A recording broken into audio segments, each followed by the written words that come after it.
राघव चड्ढा एक ऐसे पॉलिटिशियन का नाम जिसका नाम आज दिन के सुर्खियों में बना रहता है। राघव चड्ढा आज के पॉलिटिशियन में से बिगेस्ट पॉलिटिशियन में से एक है।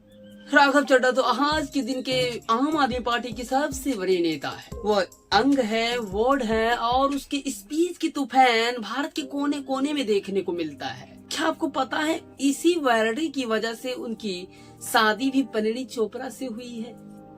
राघव चड्ढा इज कमिंग, तो मेरे भाई का मुंह खुल गया, आंखें खुली। उसने कहा राघव चड्ढा इज कमिंग। आज गिग वर्कर की बात हो या कॉपीराइट स्ट्राइक की बात हो, राघव चड्ढा हर एक मुद्दे को पार्लियामेंट की पॉलिटिशियन में उठाता है और उसका सॉल्यूशन सहित वहाँ पे जवाबों को देता है। ये सच्चाई है कि आप दोस्त बदल सकते हैं मगर अपना पड़ोसी नहीं। इलाज कराने का खर्चा कंपनी देती नहीं, कुछ नहीं देती। सर वादा था कि हवाई चप्पल वालों को हवाई जहाज की सैर कराई जाएगी। आलम यह है सर कि बाटा कंपनी का जूता पहनने वाला भी आज हवाई जहाज की टिकट नहीं खरीद पा रहा है।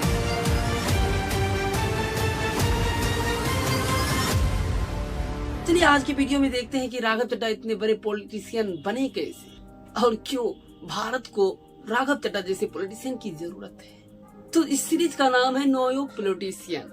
तो वीडियो देखने से पहले वीडियो को लाइक कर दें, चैनल को सब्सक्राइब कर दें और वीडियो देखने के बाद प्यारा सा कमेंट छोड़ के जरूर जाएं। चलिए वीडियो को शुरू करते हैं। राघव चड्ढा का जन्म 11 नवंबर 1988 को उस सेंट्रल दिल्ली में हुआ। इसके पिता सुनील चड्ढा एक बिजनेसमैन थे और उनकी माता अलका चड्ढा एक होम मेकर थी। शुरुआत से ही इनका घर बहुत ज्यादा सिंपल था और इसको वैल्यूज बहुत ज्यादा स्ट्रॉन्ग सिखाए गए थे। आपको लग रहा होगा कि राघव चड्ढा को देखकर कि इनका सपना बचपन से ही होगा पॉलिटिशियन बनने का, लेकिन इसका जस्ट अपोजिट। बचपन में राघव चड्ढा कभी पॉलिटिशियन बनने को सोचा ही नहीं था। अलग अलग इंटरव्यू में बताते हैं कि राघव चड्ढा को देश की सेवा करनी थी, इसीलिए वो आर्मी में जाना चाहता था। लेकिन आगे जाकर ये सपना पूरा का पूरा बदल जाता है। तो राघव चड्ढा बचपन से ही पढ़ाई में बहुत ज्यादा स्मार्ट थे और उनके घर वालों को भी ये बात पता था। घर वालों चाहते थे कि इसका पढ़ाई परस्यू करे, ये आर्मी में नहीं जाए। और राघव चड्ढा भी कुछ ऐसा ही करता है। आगे जाकर के राघव चड्ढा ने दिल्ली यूनिवर्सिटी से श्री बीकॉम किया और ये चीजें भी उन्होंने डिस्टेंस बोर्ड से किया, क्योंकि वे जान रहे थे कि कॉलेज जाकर टाइम वेस्ट करेंगे, इससे ज्यादा होगा कि हम कुछ उस समय में कुछ ज्यादा कुछ सीख सकें। राघव चड्ढा को शुरू से ही एक्टिविजन का बहुत ज्यादा शौक था। वो बचपन से ही एक्टिविटी बनना चाहते थे। वो शुरुआत से ही में रुचि रखा था। राघव चड्ढा इसके बाद जाकर के सीए की इंटीग्रेशन शुरू करते हैं। सीए का एग्जाम बहुत ही टफ एग्जाम है, लाखों लोग इसमें एग्जाम देते हैं और बहुत कम लोगों का एग्जाम निकलता है। राघव चड्ढा ने बहुत ज्यादा मेहनत किया और आखिरकार उन्होंने 2011 में सीए का एग्जाम भी क्लियर कर लिया। उसके बाद वो क्या बन गए? वो सीए बन गए। सीए बनने के बाद इंडस्ट्री में राघव चड्ढा का नाम बहुत ही ऊंचा हो गया था। राघव चड्ढा ने कई कंपनियों में भी काम किए। राघव चड्ढा इंडस्ट्रियों में काम करके बहुत चीजें सीखी और अपने से ज्यादा उम्र वाले लोगों को भी अपना स्किल सिखाने लगे और यही चीज राघव चड्ढा को आगे चल के लाइफ में बहुत ज्यादा काम करने वाली थी। अब इसके बाद क्या होता है, हम सबको याद है कि अन्ना हजारे इंडिया के स्क्रीम छेड़ते हैं। उस समय की ये रेगुलेशन पूरे दिल्ली ही नहीं बल्कि पूरे देश में फैल जाते हैं। शुरुआत से ही अन्ना हजारे के साथ अरविंद केजरीवाल बड़े बड़े नेता खड़े हुए थे। उन्हीं के साथ राघव चड्ढा भी पॉलिटिशियन के रूप में सहयोग दिए थे।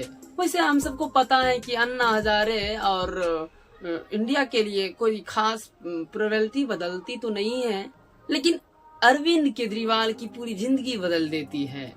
और राघव चड्ढा उस समय से लगातार एक्टिविजन में जुड़े हुए हैं। इसके बाद होता क्या है, इसके बाद अरविंद केजरीवाल आम आदमी पार्टी बनाता है। आम आदमी पार्टी दिल्ली में क्लीन स्वीप कर जाती है, शीला दीक्षित को हरा देती है और उनकी सरकार को उखाड़ फेंकती है।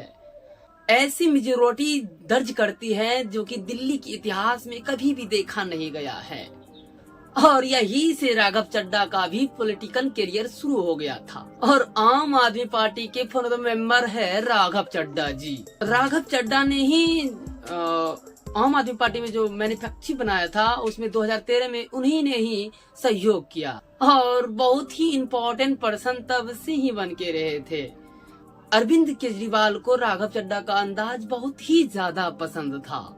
और आप लोगों को पता ही है जो बंदा एक पार्टी में बहुत ही ज्यादा फोकन होते हैं उसको क्या किया जाता है, उसको पार्टी का लीडरशिप बना दिया जाता है। और आम आदमी पार्टी के राघव चड्ढा यंग एज में बहुत ही पॉपुलर पर्सन बन गए थे। वो हर जगह जाते थे और अपना पक्ष रखते थे, पक्ष ऐसे रखते थे कि बड़े बड़े पॉलिटिशियन उसको देखकर उनको सुनकर हैरान हो जाते थे। और राघव चड्ढा उस समय की उगता हुआ सूरज थे और आप लोग पता ही है कि उगते सूरज को हर लोग सलाम करते हैं। वर्ष 2015 में आम आदमी पार्टी का जैसे ही सरकार बनते हैं वैसे ही राघव चड्ढा को आम आदमी के एक बड़े मेंबर बना दिए जाते हैं। Raghav Chadha very very smart और वेरी वेरी विल्क थे। उसके आर्जूज जो होते थे एक सेंस बनाते थे, बाकी पार्टी की तरह नहीं जो सिर्फ जात बिरादरी और लैंग्वेज की बात करे। और कहीं कहीं यंग लोगों को भी ये उस समय की बात अच्छा लग रहा था और आज भी बहुत अच्छा लगता है। बट राघव चड्ढा अभी तक एक चीज ट्राई नहीं किया था, इसका बड़े बड़े नाम हो गया था आम आदमी पार्टी में बहुत ही यंग एज में। एक चीज आप लोगों ने देखा होगा कि उन्होंने अभी तक इलेक्शन नहीं लड़ा। राघव चड्ढा आज तक इलेक्शन नहीं लड़ा था। उसको 2019 में पहला मौका मिलता है इलेक्शन लड़ने का और वो साउथ दिल्ली से टिकट लेता है इलेक्शन लड़ने का। लेकिन अनफॉर्चुनेटली वहाँ के रमेश बिदोड़ी इलेक्शन जीत जाते हैं और एक बहुत बड़ी हार की सामना करना पड़ता है राघव चड्ढा जी को। अब बहुत सारे लोग उस समय सोच रहे थे कि राघव चड्ढा का पॉलिटिकल करियर खत्म हो गया है। अब जी यंग पॉलिटिशियन बट इनको जनता ने कोई सपोर्ट नहीं दिया, तो इसका जस्ट अपोजिट होता है। राघव चड्ढा हार नहीं मानते हैं और एक समय कुछ ऐसा बोलता है जो यंग पॉपुलेशन को पूरे एक्सपायर कर जाता है। वो बोलते हैं कि ये सिर्फ बैटल था, वॉर अभी बाकी है। 2020 में असेंबली इलेक्शन आता है दिल्ली का और राजेंद्र नगर से 57% वोट से राघव चड्ढा इलेक्शन को जीत जाते हैं। लेकिन क्या आपको पता है राघव चड्ढा की कई सारे डिबेट्स, कई सारे स्पीचेस सोशल मीडिया पे वायरल होते हैं और ये वायरलिटी का राघव चड्ढा को क्या फल मिला था? परिणीति चोपड़ा के साथ उसकी शादी।